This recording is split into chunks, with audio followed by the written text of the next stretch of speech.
Hello, I'm Jim Cuno, president of the J. Paul Getty Trust. Welcome to Art and Ideas, a podcast in which I speak to artists, conservators, authors, and scholars about their work. Velázquez really developed quite a particular personal manner very early. It must have been very clear that this was an innate talent. In this episode, I speak with Getty Museum curator Anne Woollett about the work and early biographies of 17th century Spanish painter Diego Velázquez.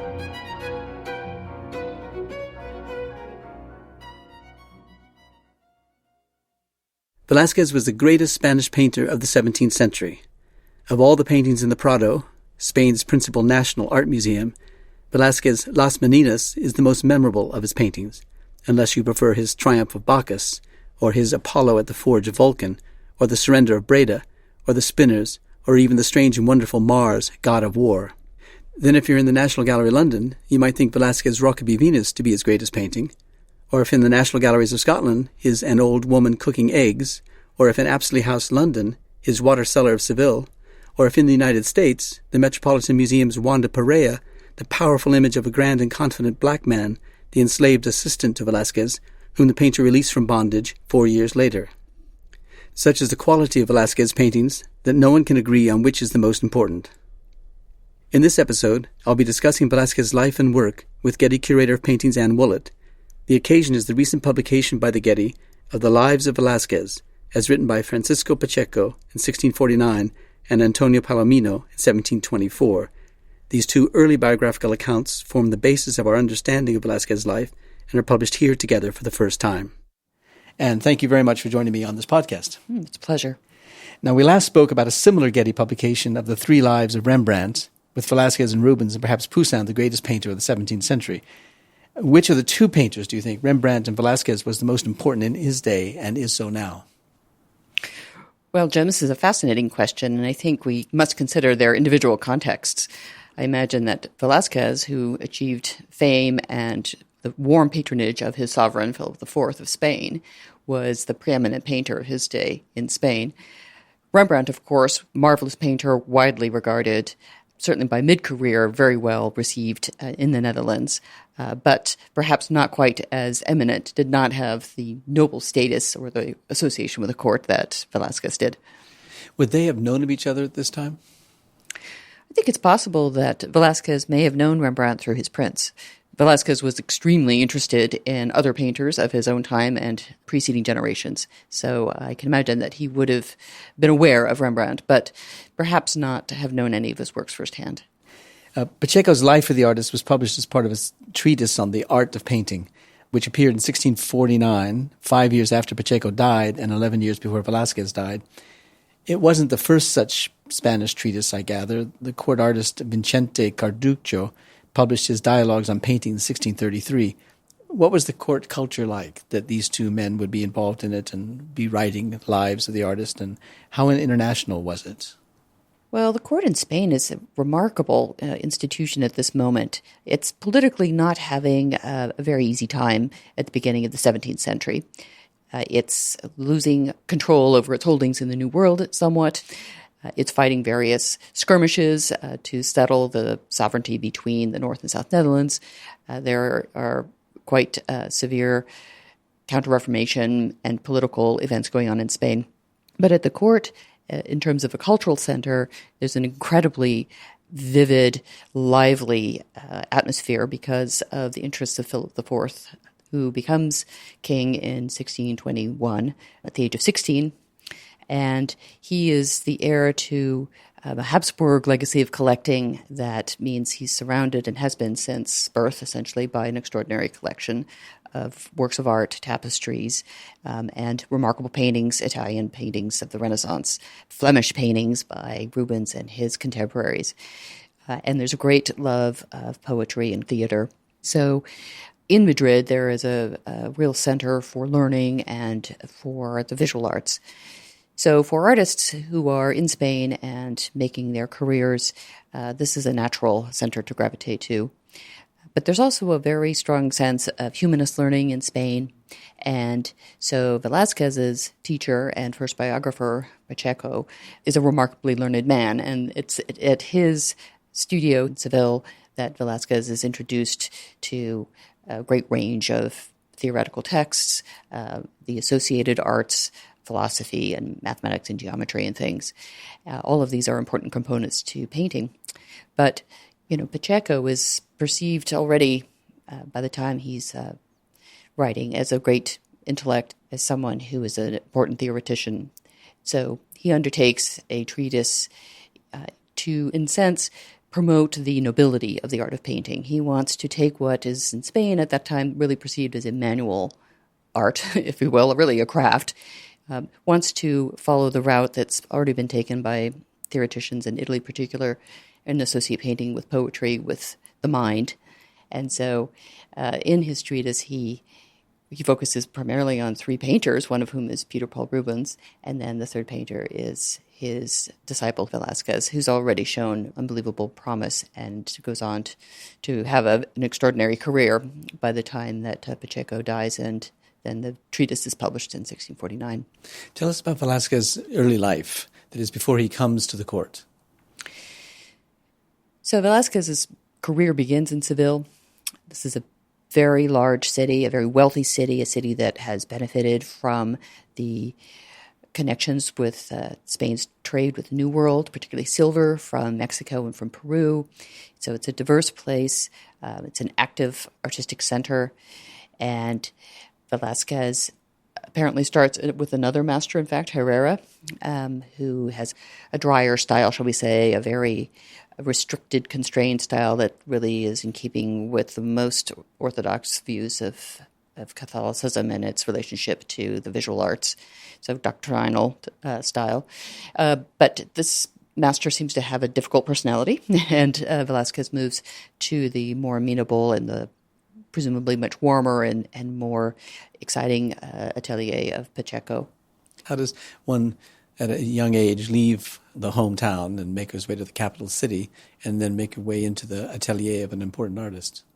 Well, Velázquez has his main training in Seville, and so it's after he's completed his 6 years, I believe, apprenticeship with Pacheco that he makes his way to Madrid. And it's on Pacheco's recommendation, it seems, that he's able to be introduced. So it's a bit like having letters of recommendation to figures there at court that Pacheco was familiar with. Yeah. And by the time that he goes to Madrid in 1622-23, he is already an independent master. He has the license to practice painting, and he has married his master's daughter. So he's well on his way to being an independent painter in his own right. But he begins with trying to enter this more exalted sphere, if you will, of the court. And quite quickly, Pacheco recognizes that he's a better painter than Pacheco himself is. And he begins his account of Velázquez with a kind of an apology. He says, "I do not consider it a disgrace that the pupil," by which he meant Velázquez, "surpasses the master," by which he meant himself, "this being the truth which is greater."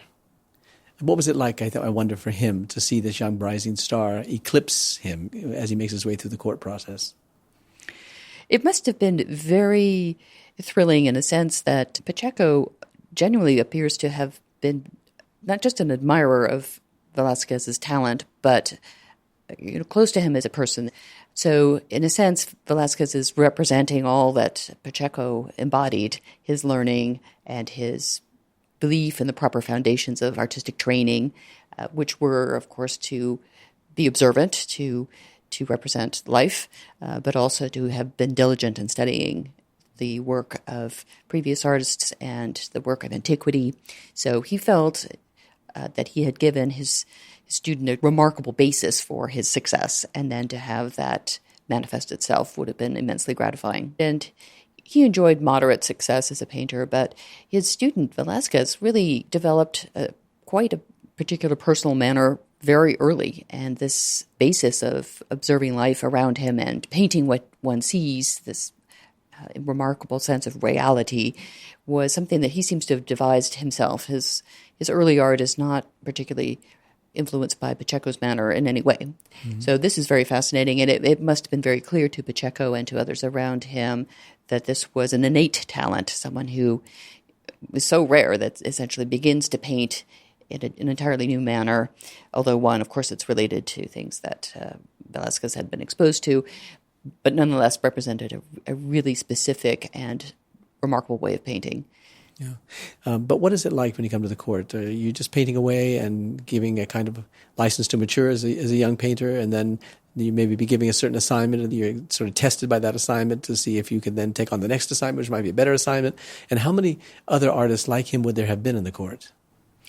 Well, so Velázquez's trajectory, as told by Pacheco, for example, is fascinating because it seems to hinge on very specific moments of approbation and excitement. So there are the tales of Pacheco asking Velázquez to paint Fonseca, the poet, at the court, and this is not a painting that exists anymore, but nonetheless was a remarkable likeness by all accounts and very striking.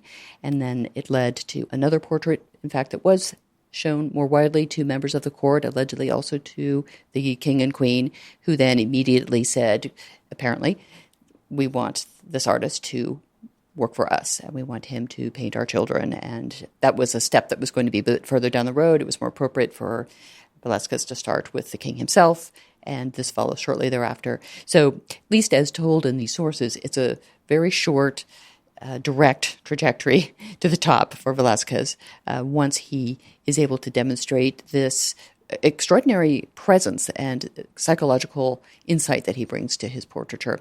And from that position and from the honor he acquires from those early successes, shall we say, he progresses up the ladder. And Pacheco, and after him Palomino, are very clear in narrating that steady climb. Each office, each honor that he's given by the king allows him greater proximity to the sovereign, greater intimacy, if you will, to the functions of the court, to its collections, greater responsibilities, surely. But it becomes clear that Velázquez demonstrates through his personality and his art that he's compatible with the desires of the king and his enthusiasm for painting. As he climbed the ladder, would he then take on assistants himself, and therefore his studio would become larger than just a studio for a single artist? Or how quickly does he become part of a larger scheme of painting in the court? So Velázquez did maintain a studio. He certainly engaged some assistants to work with him. The Spanish court didn't have a single court artist. There were a number of other artists at the court, and it's very interesting. At the beginning of Velázquez's time there's some envy, I think, at his immediate success and preferment, if you will, and there were some unpleasant rumors spread, and there was a tale told by the biographers of a competition that was held between the court painters as to who was really superior in certain ways, and Velázquez was the clear winner of the four. But, it speaks to a rather closed environment if you were working for the court, an environment that really sustained competition sometimes within itself. But that was a sort of a necessary process in order to establish oneself and to achieve these new levels of status, which were so important for painters. Velázquez seems to have sought with great vigor and persistence greater status for himself and his family, something that would confirm the noble status that he felt was due to him and to his lineage. Yeah. So he makes his way to the court in 1623, and by which time he's 24 years old or so. And then he's given an opportunity to go to Italy 6 years later, 1629, so he's 30 years old. No doubt he's got a family, no doubt he has children, and he certainly has a wife. What does it mean for him to, I suppose, leave them behind and then go off in the company of some other court members to Italy with the simple instruction, I think, to sort of learn from the great Italian masters? Is that an extraordinary thing? It seems to be a singular mark of favor by the king, Philip IV, in his wish to advance Velázquez's understanding of the wider realm of European painting, to give him the opportunity to experience additional examples of the artists that he'd already grown to know through the royal collections in Spain, Titian, Tintoretto, Veronese, other painters in Rome, Raphael. And so to be told, really, you're going to Italy and here's your stipend. And he had some responsibilities, some diplomatic responsibilities, so to speak, but really he was representing the King of Spain. But he was also there in that capacity to advance his familiarity with these important precursors, and ultimately to advise the king through his greater knowledge of antiquity and of the Italian Renaissance in particular. Advise the king on building his collection? Advise the king on building the collection. Ultimately, after the King of England, Charles I, is beheaded, his collection comes up at auction years later, and Philip IV buys a large number of works, and in fact, Velázquez produces a report, a very learned and detailed report on the works of art that had been acquired in that group, for example. So the king, Philip IV, is expanding his collection all the time. He's coming to a greater understanding of what is already there. There are a great number of courtiers who are, in some sense, trying to keep up with the monarch. They're amassing important collections of their own. So Velázquez is able to, in a way, position himself as an expert painter. So when he gets to Italy, he goes first to Venice, where he sees, among other things, Titian, Veronese, Tintoretto, as you say, then to Ferrara, and then on to Rome. And in Rome, he meets the cardinal and the great connoisseur Francesco Barberini, great patron of Bernini, and nephew to the Pope. After that, he goes to Naples. And so what is the sequence? And why would he choose those particular cities? Why did he not go to Florence, for example? It's fascinating. He didn't go to Florence on this trip, and he rectifies that on his second journey to Italy. But I think that, he's aided by contacts given to him by the court. He also has particular artistic interests. He had always admired Titian's manner of painting, Veronese, this looser, visible brushstroke, which is an aspect of painting that he himself followed. And so these were areas where he spent the most time. Bologna, of course, a great academy of painting. Rome, very important for artists for decades. Not only its holdings of Renaissance paintings, but extraordinary collections of antiquities that any artist worth his salt needed to be intimately familiar with. So Velázquez is there, as many artists had done before him, to draw after these works, to know them, to visit the private collections and the Vatican collections and see these things firsthand. Would he have met other artists that he could have had conversation with and might have learned something from with regard to the painting that he was developing? It seems very likely that he would have been in a very good company of highly specialized elite artists, people he would have met through the auspices of the Spanish agents that were with him and his hosts at the Vatican, the clergymen who assisted him, nephews to the Pope, this sort of thing. These are the sources for contacts like this. So this trip to Italy is about a year long? Is it a brief trip? It's a brief trip, very intensive. Apparently the king begins to miss him and asks him to return over and over, and Velázquez takes a little bit of time coming home, but he does come home. Yeah. So we learn that he comes home by way of Pacheco's account of Velázquez's career, but the account itself ends rather abruptly, with just a few remarks about still life painting, even rather modestly praising his own, that is Pacheco's still life painting. What do you make of the ending, the kind of abrupt ending of this? It's a fascinating ending. It's very poetic at a certain point, where there's sort of a eulogy almost for Velázquez, and the trope is brought up again of Alexander the Great and Apelles. This is a kind of recurring theme of this painter prototype from antiquity. And then following that, the kind of musing on still life, a very important aspect of painting in Seville in a way that brings us back to Velázquez's roots and his origins, and links him once again to this hometown, and also, I think, in a way, to Pacheco's studio. It's unclear, I think, precisely why Pacheco's account appears when it does, because it appears during Velázquez's second Italian trip. So it's possible that the mechanisms for its publishing were such that this is the state of the manuscript that it was in. Yeah. It appears in 1649, and Velázquez himself dies in 1660, so 11 years later. And then the second life that we have in this Getty published book is by Antonio Palomino, and he wrote his account of Velázquez's life much later in 1724, 64 years after the painter died. Tell us about Palomino and why it was that he was moved to write this life of Velázquez so long after the painter died. Well, Palomino is a painter himself, fairly distinguished career, in fact, working for then King Charles II. He has achieved some renown as a fresco painter, particularly for the court, but he painted canvas paintings and things. So he's very involved already with representing the noble status of painting at the highest levels. And he wanted also, much as Pacheco had, to shed light on this profession and the proximity it held to the great liberal arts. At this point in Spain, this is a well-established theoretical basis. But Palomino had access to various sources, lives of other artists, and so he writes Parnassus, as he calls it, which essentially celebrates this great legacy of painting in Spain. And by far, its greatest proponent in his eyes is Diego Velázquez. And the biography is really detailed. It's extraordinarily long for an artist's biography, in that way very charming, because it leaves no stone unturned, one feels, and tells everything as much as possible in great detail. Much of his account relying on Pacheco's original treatise. But also it appears that there were some other biographies of Velázquez in process, perhaps, that had never been published. One by Juan de Alfaro, who was Velázquez's student and someone that Palomino knew and met and perhaps even saw some kind of document that sort of detailed other aspects of Velázquez's life.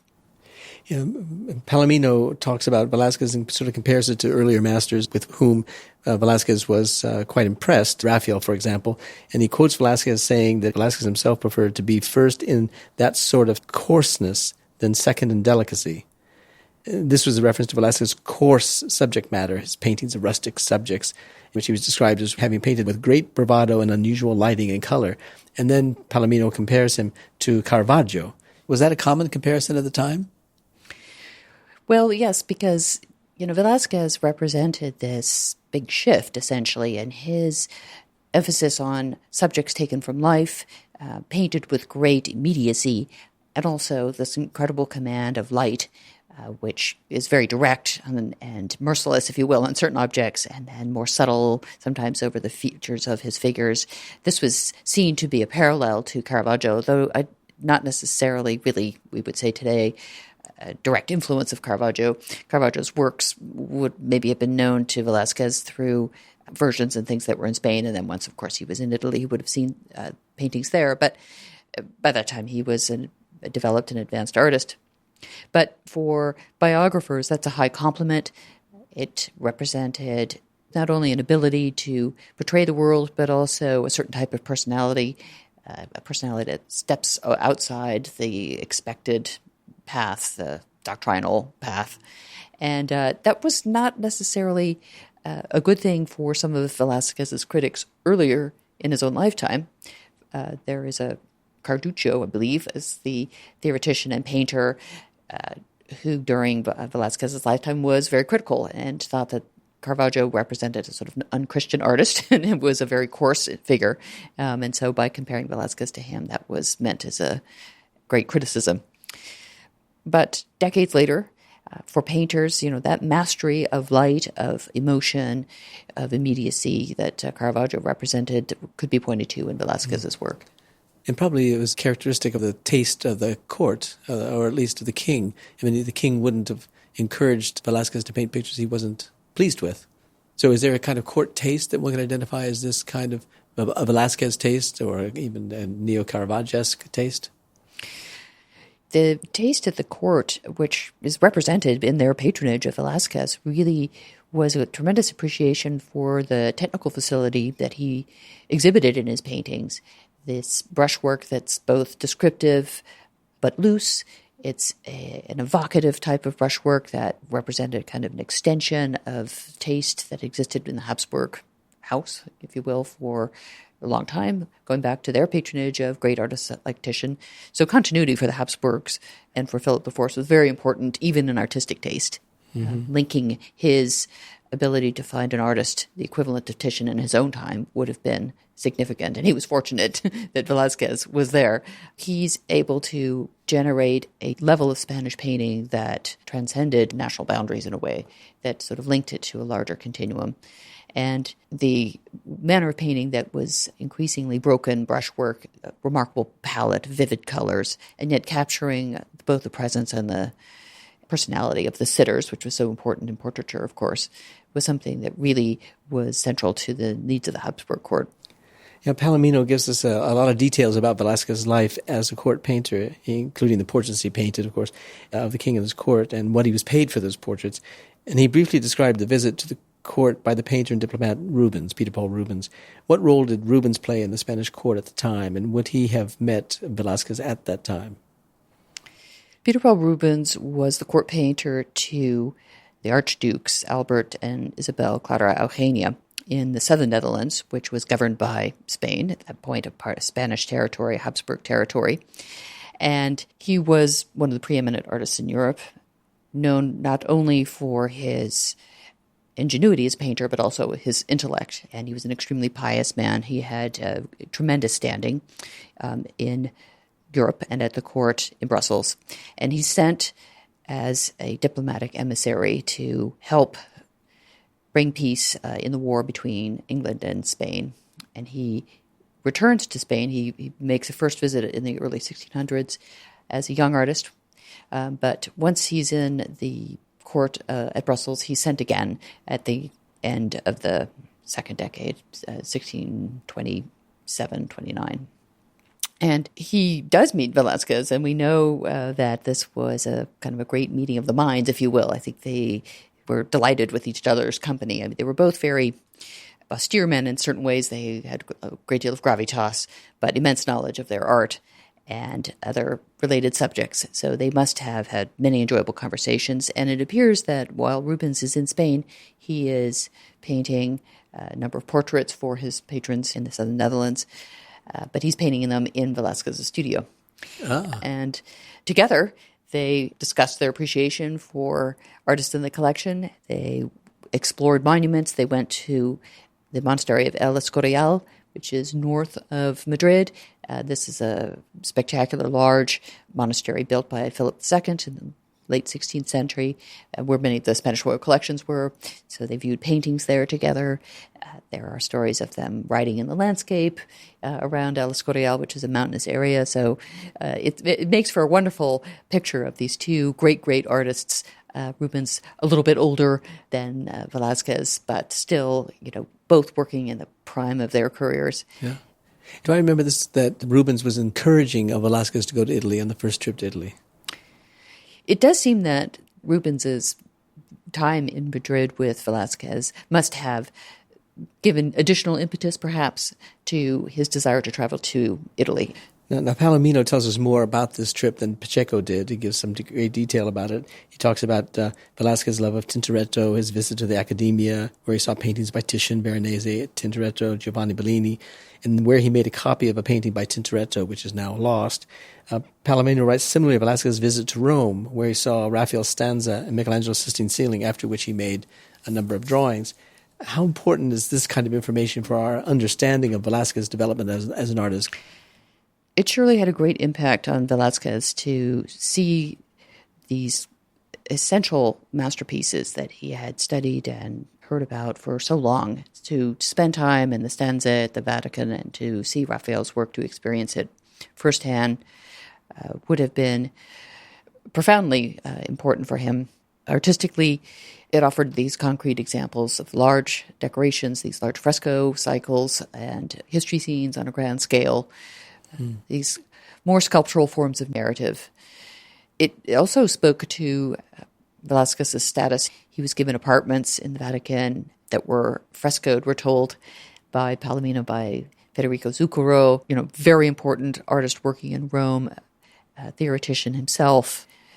Now, Palomino compares Velázquez on his return, his relations with the Spanish court, by comparing them to the likes of Alexander the Great's relations with the painter Apelles and Charles V's relationship with Titian. So he sort of rhetorically sets him up to be an extremely important painter. Velázquez seems to have enjoyed a very remarkable and perhaps even personal relationship on some level with his sovereign, Philip IV. Philip had a deep passion for painting. He was interested in the process of painting, we're told, if these biographical accounts can be relied on, and there's no reason to dispute them particularly, that Philip IV came to Velázquez's studio to watch him paint. And there are precedents for this in the lives of other artists, but it speaks to the proximity that Philip liked to keep his painter in with him, and to the ease with which they came to know each other over many years. This probably wasn't true at the beginning of Velázquez's time in the court, but over time there was a trust and a sort of recognition there, and a fluidity, if you will, between kind of creation and the patron's input. So although our biographers, Pacheco and Palomino, are in fact using a well-known construct, this idea of the great painter of classical antiquity, Apelles, painting with his patron Alexander the Great standing beside him. It's a wonderful relationship that may actually have been enacted in the Spanish court. Yeah. Palomino goes on to describe particular paintings by Velázquez in quite some detail, and they're significant, I think, because they help us see through the eyes of an 18th century person what they valued in the work of the earlier 17th century Velázquez. I'll just read a little bit of this because it's such a moving, detailed, and accurate description of this painting. It's of a Count of Oliveras, Gaspar de Guzman. He says, Don Diego Velázquez painted another portrait of his great protector and Meninas, meaning a patron, Don Gaspar de Guzman, third Count of Olivares, mounted on a fiery Andalusian horse that had drunk from the Betis not only the swiftness of the course of its waters, but also the majesty of their flow, covering the silver, the gold of the bridle with the froth of his mouth, a thing that the ancient and eminent Protogenes found difficult to imitate. The Count is dressed in armor, inlaid with gold. He wears a hat with splendid plumes, and in his hand is a general's baton. He seems to sweat from the weight of his armor and the labors of combat as he races during the battle. Farther back can be described the troops of both armies, where one can admire the fury of the horses and the fearlessness of the combatants, and it seems that one can see the dust, look at the smoke, hear the clangor, and fear the carnage. This portrait is life-size and one of the largest paintings done by Velázquez. So here's a sense of Velázquez as an accurate painter of observed reality, and not only just the look and appearance of it, the sweaty leather and the clash of the silver and the gold, but also the kind of intent of the figure that is going to be leading this charge into battle. That kind of 18th century response to Velázquez makes us understand some of the value that this man saw in the work of Velázquez and how Velázquez distinguished himself as a painter at that time. Well, Palomino describes a truly vivid, visceral kind of equestrian portrait that Velázquez was a true master of generating for the court. This is one of a series of equestrian portraits, and so each one had to have a kind of character. And in this case, the equestrian portrait embodies the fierceness of one of the king's most important courtiers, the man who's leading his armies into battle. So it does speak to a really Baroque sensibility, doesn't it? That it's a robust, vigorous, energetic, in motion kind of painting, a portrait that is both portrait and history painting. And somehow it sounds like also almost an observation of daily life. It's so vivid, down to these details that were so marvelous. You get the feeling that Palomino, as an author, and one who's probably classically trained in the rhetorics of the day and so forth, is moved to a kind of ekphrasis or a poetic challenge to match the visual appearance with this literary description. And I wondered how much that was a device that he was challenged to, because one wants from Palomino other observations, other descriptions of paintings by Velázquez, which one doesn't get as one gets to such detail in this one. This is certainly a case where Palomino took the opportunity to breathe life into a description of a painting for his readers, in a way taking one of the most dynamic of the equestrian portraits in the group to convey sort of Velázquez's mastery. It's interesting that Palomino was criticized later for not being perhaps the most silver-tongued author, and compared with other artistic biographers like Vasari, who was always full of anecdotes and things that sketched the personality of an artist, even if they were small personal details. But in certain cases, as in this one, it's a very detailed, invigorating engagement with Velázquez. And it certainly does make one wish that there were deeper analyses sometimes of other paintings, but it's notable for the way it stands out and for the way it brings us almost immediately into that court atmosphere. Yeah. Now, Palomino does describe in some detail Velázquez's second trip to Italy in 1648, where he goes to buy paintings and antique sculptures and make casts of some of the more famous sculptures. This, I suppose, was a charge given him by the court. Essentially provides a great kind of compendium. These works from the past were being discovered more and more. So to own them and to possess them soon was to bring this kind of higher level of erudition to the court. Yeah. I don't think that it was written in here which works Velázquez acquired and brought back for us to sort of document their provenance. I think it's difficult to know for sure, sometimes from the descriptions, exactly which pieces he brought back and where they are, whether they correspond to something now. But there are some lists and descriptions, I think, for us to look at, some inventory descriptions. Uh-huh. Now, Palomino does describe the trip himself in some more detail so that we know about the second trip at all, but we also know more detail about the trip. We know that he went to Milan and he saw Leonardo's Last Supper. Then he went to Venice where he bought paintings said to be by Tintoretto. I suppose proved not to be by Tintoretto later, but nevertheless he was ambitious, and the court instructed him to be so ambitious. Then he went to Bologna, Modena, Florence, Parma, Rome, where he painted the Pope, the picture which is now in the Metropolitan Museum in New York. Palomino noted the antique sculptures that Velázquez bought, and included the Alhuacan and Farnese Hercules, the Ariadne, Niobe, and many more. How important is this information in helping us understand the development of Velázquez's own paintings, but more generally about the sort of Spanish court taste at the time? Well, in this capacity is really the most important painter in Spain, and working on the direction of the sovereign, Velázquez is obtaining for the court, but also for the larger realm, if you will, some of the key foundational pieces that are important for the theoretical understanding of drawing, sculpture, and painting. So he's obtaining important pieces that represent the commitment of the court to the arts and to the classical past and to erudite preparation of the visual arts. He's, in a sense, acting as an agent, an artistic agent for the Spanish court, for the most part, in this case, I think. Building the collections, acquiring things that have been difficult to obtain in the past, using his stature and his knowledge and his interest to find the best pieces. So in this way, he's an artistic diplomat in the way that many artists had been, like Rubens. Right. One gets a sense that there's at least one example of a work that he would have seen, maybe even acquired in another form, and then painted a picture after it, and that's the hermaphrodite reclining on a couch. And one thinks of that in relationship to his Rocca v Venus.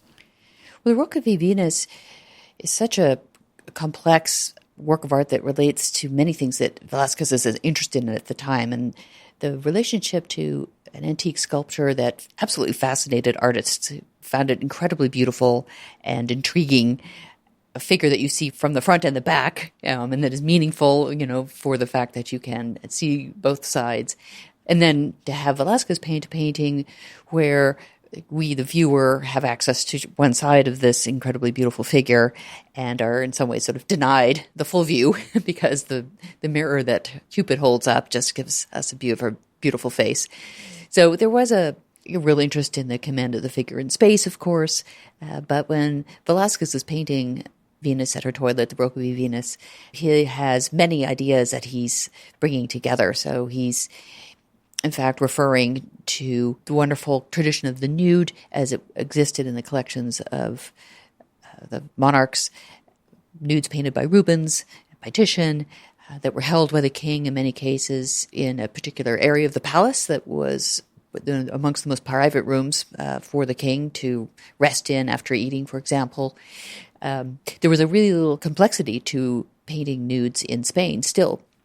So despite this artistic heritage and interest, there were restrictions on doing this.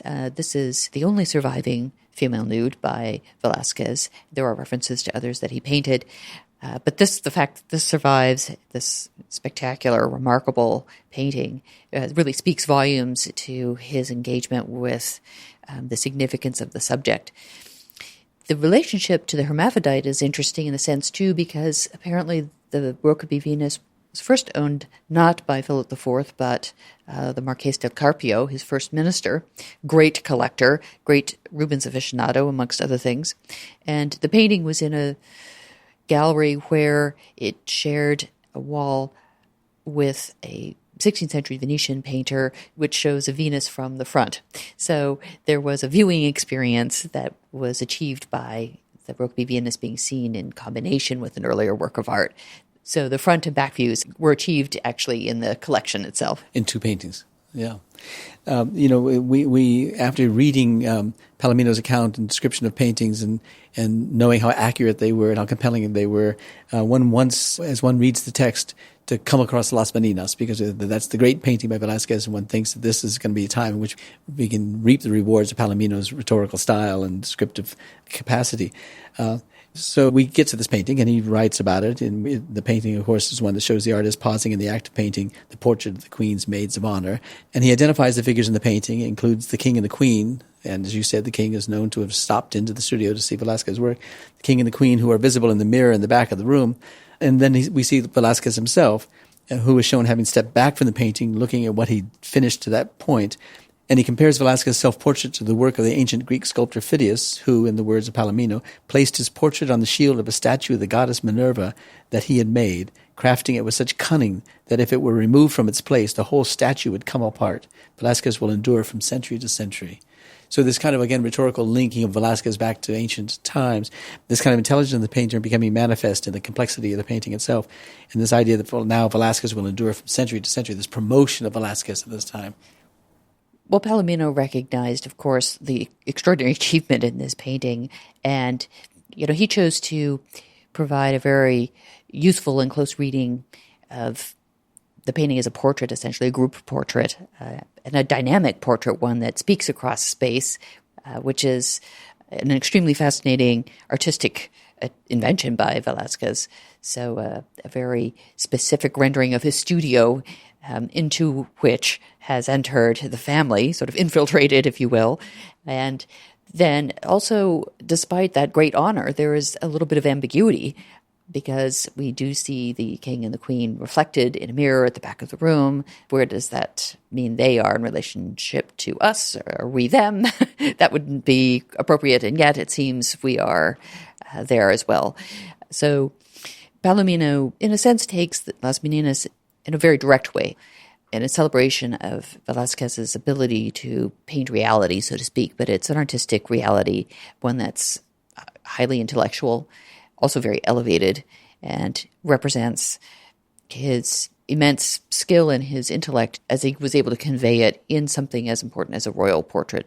Of course, it's essentially a portrait of the Infanta. The child of the king and the queen, who's there foreground in the picture. Yes. Looking at us, as it were. Yes. Which is, of course, looking at the painter, because the painter's painting her. It's one of these extraordinary paintings that's been of interest to people for centuries, and these people include some of the greatest minds working at the time. But one thinks of Picasso as a painter, inspired by this painting, but also one thinks of art historians like Leo Steinberg, who could write a whole book about this painting, and others. What is the hold that painting has on us in the 20th and 21st centuries? Well, really, it's a painting about looking and a viewing experience. And because Velázquez was able to achieve this remarkable intersection of a realistic interior and of tremendously beautiful and compelling portraits, kind of dialogue between the sitters as we see them, and then between those portrayed and those who are viewing. It's an endless cycle, it seems, of interaction between the work of art and the viewer. And I think that it's the type of painting that transcends its age, because we are able to bring our own context of viewing, our own structures and strategies for understanding the artist's process to it. And it sustains our inspection. So is that an indication that you think that's the greatest Velázquez painting, and one of the greatest paintings of the 17th century, maybe one of the greatest paintings of the modern era? Las Meninas really is just a towering achievement of artistry. It stands still today as a great testament to a long career by an artist who brought tremendous powers of personal observation to great intellectual thought. And the painting was intended, I think, to represent, in a sense, this long career in which he engaged with the key questions in pursuit of painting as a noble art, as an intellectual activity, as a noble profession. And it also, I think, speaks to an artistic personality in Velázquez, that he had reached a level of acceptance within the court and proximity to the sovereign, and a deep understanding of his patron's love of art, that he was able to create an incredibly complex visual statement about not only his own status in the court, but his contribution to painting in Spain. And that he was able to do that by bringing the king and the queen into the picture itself, and that kind of confidence that he had that the king and the queen would appreciate that and understand that. He was able to discern the correct boundaries. Velázquez seems to have mastered the art of appropriate behavior and appropriate decorum. Very crucial in Baroque courts was the appropriate behavior by those serving the sovereign. So he enjoyed an understanding of his patrons' passions for art and maybe other aspects of his personality, but he also knew when to remain clearly in his position as a subordinate. Now, Velázquez dies 4 years later, and Palomino described the painter's funeral in great detail, noting the presence of the king at that funeral and the burial of the painter's body in the vault of the royal secretary, his friend. And he cites a long and detailed epitaph on Velázquez's tomb, the many offices he held in the royal household, and the list of honors that were conferred upon him by the king, Philip IV. The Getty publication of the Lives of Velázquez is introduced by Michael Jacobs, a noted author and art historian whose book on Velázquez, Las Meninas, about which we've just been speaking, was left unfinished at his death and has been well reviewed as a creative meditation on the painting's many still unresolved mysteries of meaning. We get a sense of this in the closing of Jacobs' introduction to the Getty book when he writes, "Cut off increasingly in Madrid from public life, surrounded by one of Europe's most spectacular private art collections, and devising canvases in which the real and the otherworldly are effortlessly interwoven, Velázquez must have spent much of his later years escaping into a world which only a writer of fiction could ever attempt to record, that of his own fantasies." Tell us about Michael Jacobs himself, the writer who wrote the words I read. Well, Michael Jacobs is a highly regarded travel writer in particular, but a trained art historian at the Courtauld Institute. Jacobs, I think, was very passionate about Spain. He lived in Spain. Some of his earliest books are about the Golden Age in Spain. He wrote more widely on other topics as well.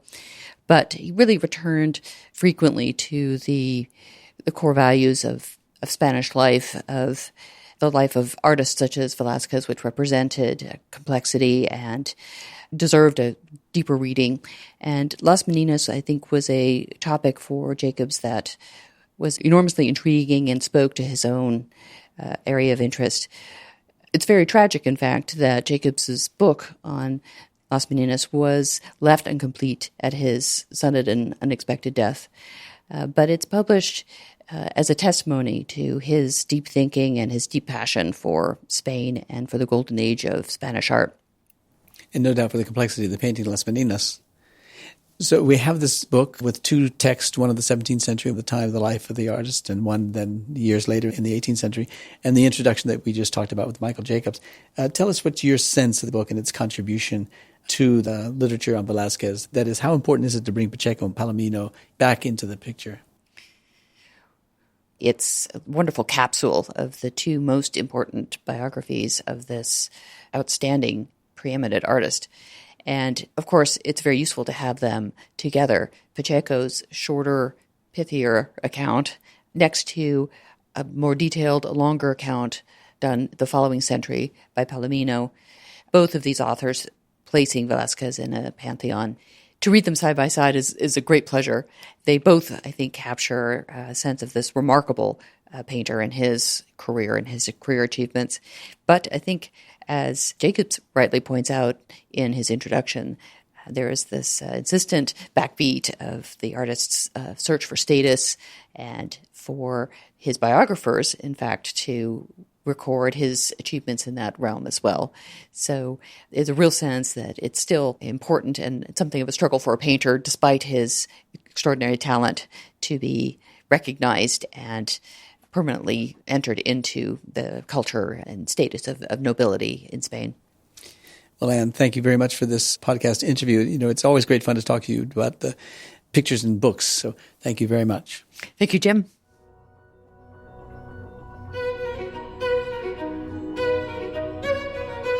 Our theme music comes from the Dharma at Big Sur, composed by John Adams for the opening of the Walt Disney Concert Hall in Los Angeles in 2003. It is licensed with permission from Hendon Music. Look for new episodes of Art and Ideas every other Wednesday. Subscribe on Apple Podcasts or Google Play Music. For photos, transcripts, and other resources, visit getty.edu/podcasts. Thanks for listening.